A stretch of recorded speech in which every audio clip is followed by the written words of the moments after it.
Hey everyone, it's CurlyHairedVanguard. Disregard the look. It is actually freezing in my house today, so I've got to put on a hood to not die. But we got another deck profile for you today. It's actually going to be Sylvan Horned Beast King Magnolia.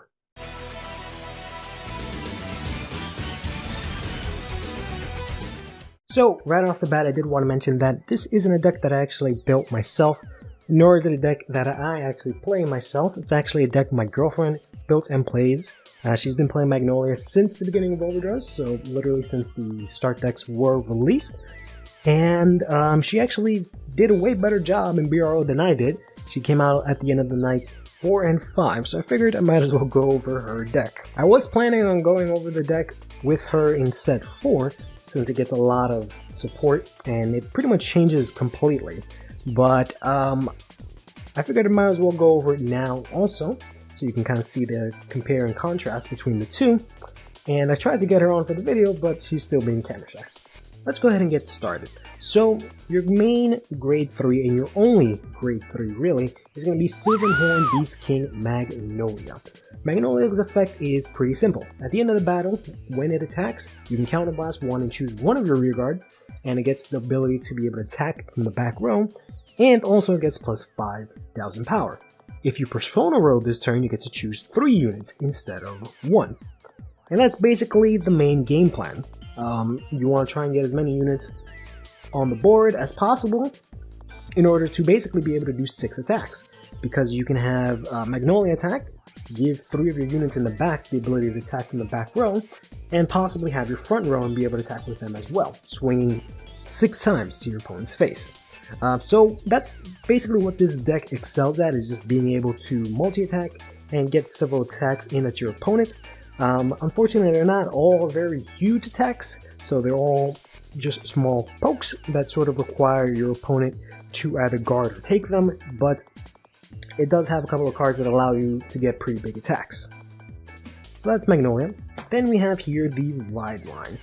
For the grade 0, as per usual, you can just play whatever it is that you want. Let me put this here, it's a little bit more censored. You can play whatever you want. We play the Lottie because we managed to get an SP for it, so why not? Unfortunately, we don't have an SP or any sort of higher rarity of the Sheriff, so I'm just using the start deck one. Sheriff is pretty interesting. When he is ridden upon by Lattice, which is the grade 2 that we're going to go over in a little bit, you can look at the top card of your deck, and if it's grade 2 or lower, you can actually call it to rearguard. If not, it goes into the soul. So this is really interesting because it does allow you to actually swarm the field a little bit on your grade 2. It gives you a pretty strong grade 2 turn, since, spoiler alert, the majority of this deck is going to be grade 2s. But more often than not, since half your deck is triggers and a PG, that might end up being something you hit instead. But it is a free plus whether or not you lose a PG or not. Then we have Lattice here, who has a very similar effect. Actually, I'm going to go back to Sheriff. Sheriff has an additional effect on Rearguard Circle. The reason I didn't go over it is because we don't actually play any of these in the main deck. But it does have a Rearguard Circle effect where whenever there's battles from the back row, it actually gives plus 5 attack. So if you combine that with Magnolia's effect, which allows it to attack from the back row, plus it gives you an additional 5, this actually hits for 18 from the back row, which is not half bad. But anyways, yes, we have Sylvan Horned Beast King Lattice here, who has essentially the same effect as Sheriff. The only difference is that it has to be great. I can't even read this gosh darn SP foil. Like, can you guys even read that? But yeah, it has the same effect as Sheriff. The only thing is that you have to Soul Blast 1 in order to actually use it. And if it is something that's not a unit card, so like an order, you actually get to put it in your hand, which is nice. The only downsides to this one is, aside from the fact that you do lose the Soul Blast from using its effect, Soul is a very expensive resource in this deck, it's very hard to get back. But aside from losing the Soul, there's a chance that you might end up hitting your Magnolia, which is really bad, and it's possibly the worst case scenario. But everything else is fine. Likewise with Sheriff, there's a chance you might be able to put that into the drop, which also would really suck. As per usual, I won't spend too much time on the PGs and the triggers, but we're just going to play 4 of the newer PGs, the Planetary Prevent Dragon, because you definitely don't want to discard when you don't have any cards in hand. Now, after playing in Baro, my girlfriend decided to do this trigger lineup, where we have 4 of the Squirrel draw trigger, 4 of the Booby crit from set 3, 3 of the front trigger from set 2, and then 4 heal triggers. And in addition to that, of course, we play one of the best over triggers in all of overdress, which is the Blessed Flavor. This is one of also the other downsides of using Sheriff's and Lattice's effect. You might lose your over trigger, but you definitely want to play Blessed Flavor over the Cray Elemental over triggers, because Blessed Flavor does literally everything. It gives you the 100 million power. You get to draw, and if you check this on your drive check, you get to draw again. Then your Vanguard gets a critical, or actually no, any of your units get a critical. You also give your entire front row plus 10, and if you happen to have more cards in your damage than your opponent, you heal as well. So this literally does everything.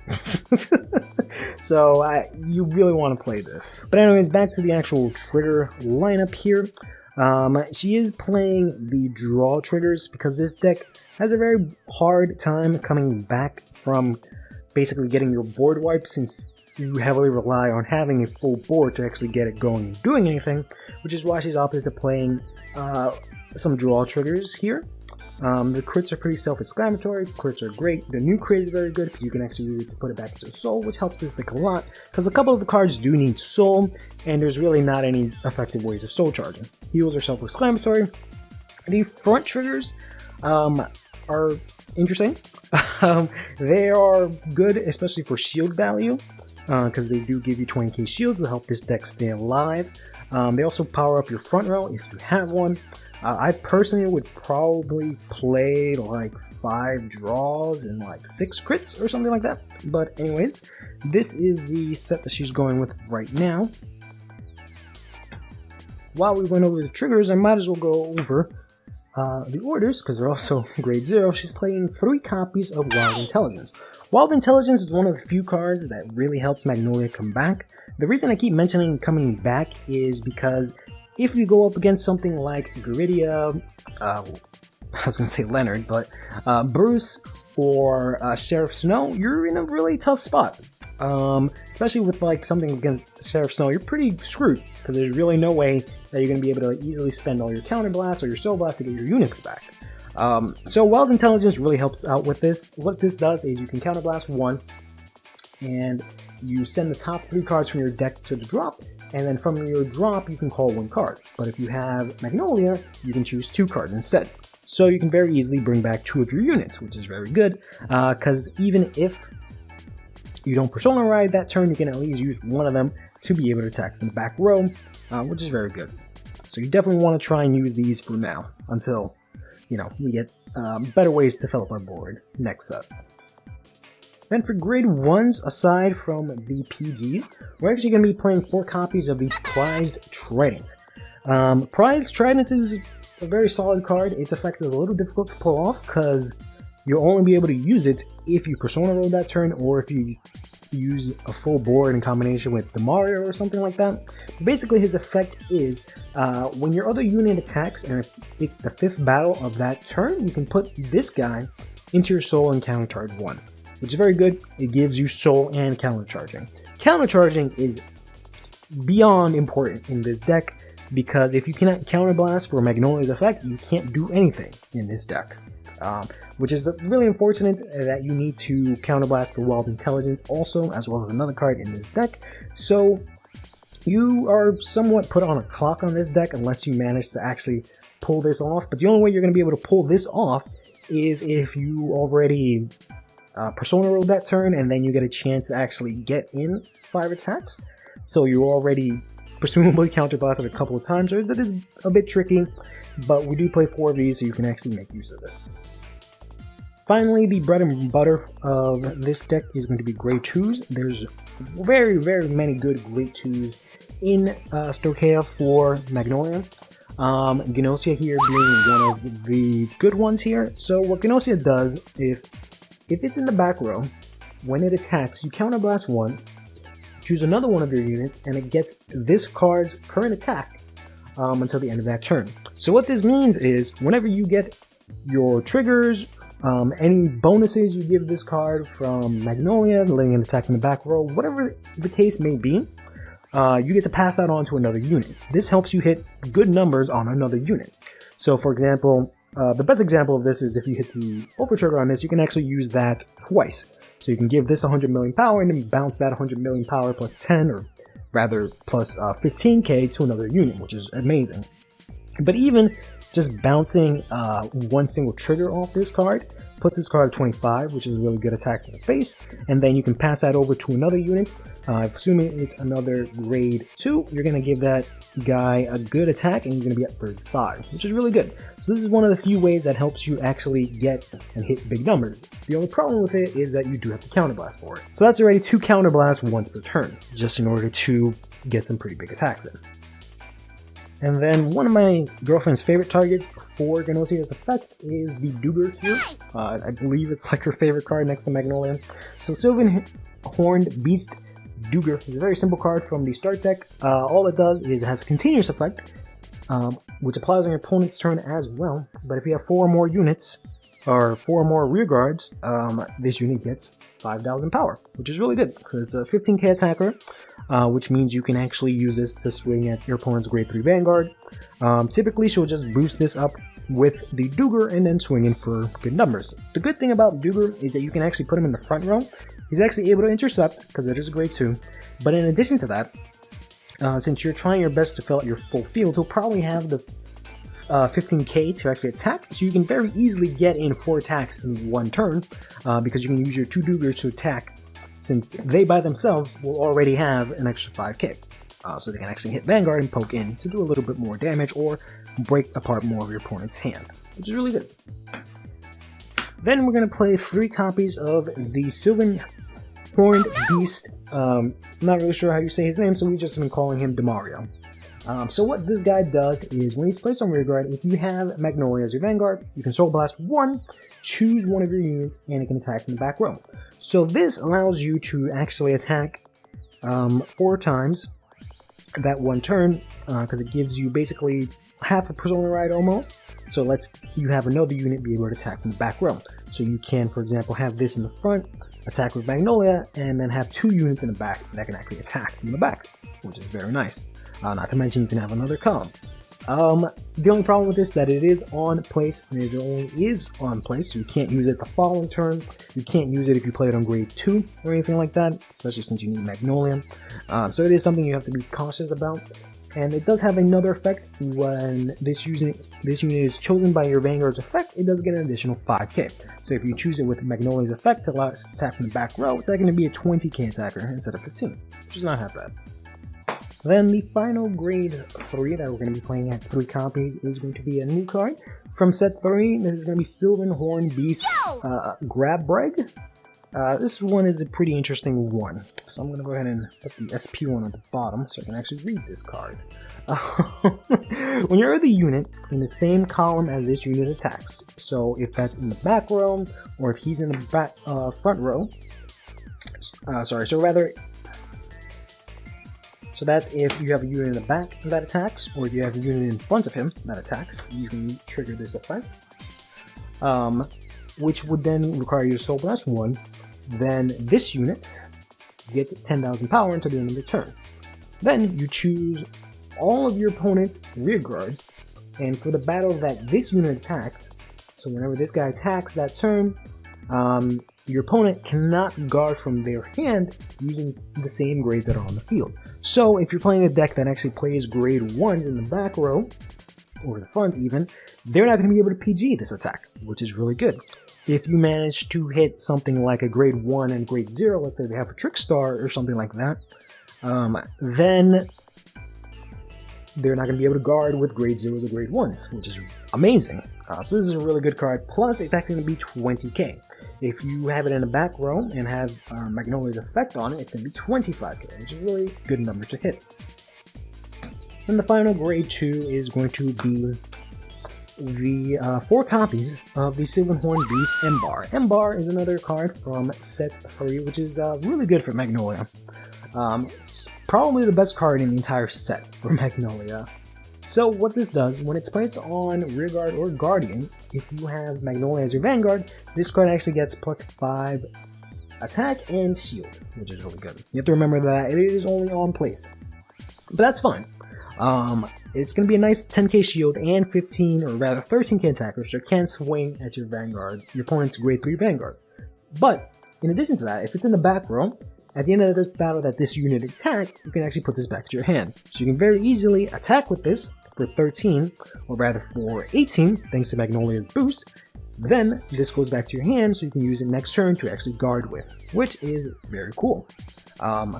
That's one of the reasons why I don't know if you really need to play the front triggers anymore. You can probably get away with a little less shield value to have this guy make up for it, since you're going to be recycling this a lot, and maybe putting in some more crit pressure or some more draw pressure. But that's up to you.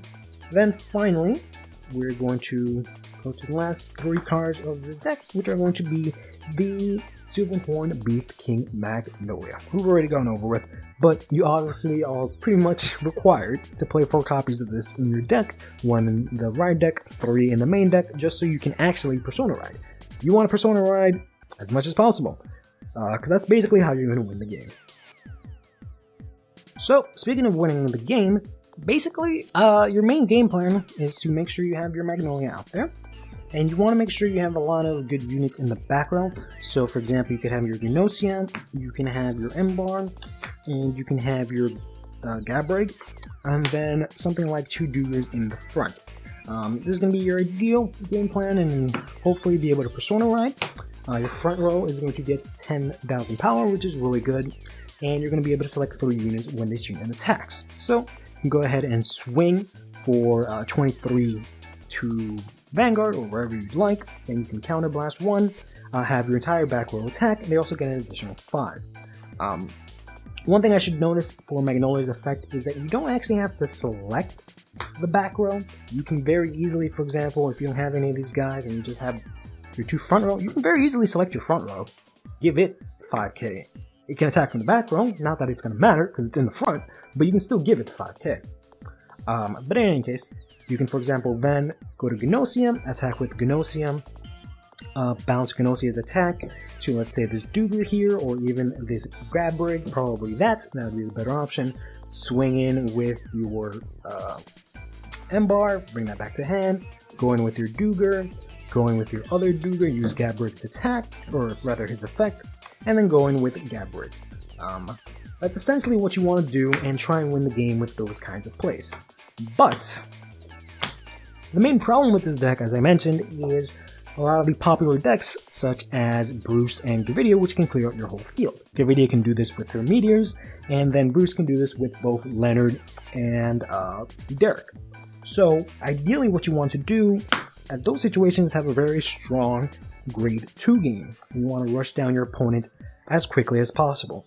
It's a very, very rough matchup where if you face one of these decks, you basically have to get to the point where once they get to their final rush, for example for Bruce, you should have done a good enough job if they can't really do anything because they use all their cards to guard that turn.